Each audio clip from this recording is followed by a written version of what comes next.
Good day, sir. I am Jerlyn Lincuna, the first reporter. Our topic is about test on correlation. So, correlation is ang tumutukoy sa ugnayan o pagitan ng dalawa o higit pang mga variable. Ito ay nagpapakita ng pagkasunod-sunod.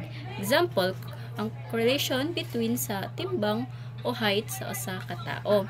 So, according to A.M. Tuttle, ang correlation is an analysis. So, sa madaling salita, ang ugnayan ay maaring tukuyin bilang antas ng relasyon sa pagitan ng dalawang variable.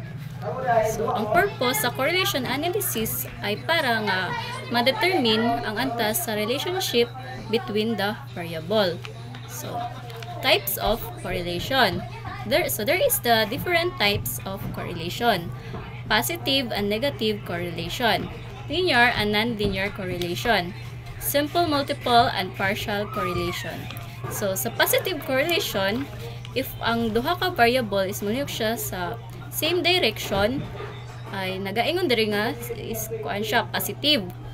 So, kung taas ang halaga ng isang variable is nagaresulta pud siya sa pagtaas sa usa pa ka variable.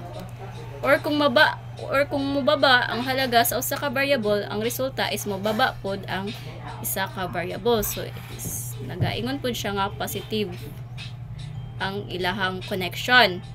So, example is presyo sa bugas ug iyang demand. So, if kapag mutaas ang presyo sa bugas, is mutaas pud ang demand.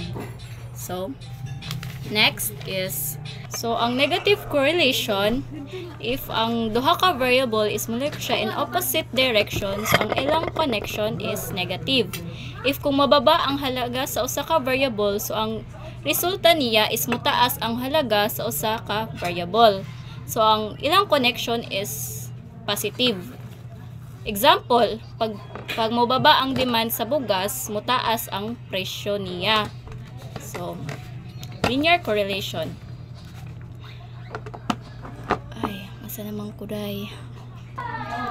So, linear correlation. Kapag ang dami ng pagbabago sa isang variable ay humahantong sa isang pare-parehong ratio ng pagbabago sa isa pang variable. So, ang ugnayan ay sinasabing linear. So, example sa height ng tao or timbang. So, ang mga taas na mga tao is na siya tendency nga mas mutaas ang ilang timbang. So, that's all. Thank you!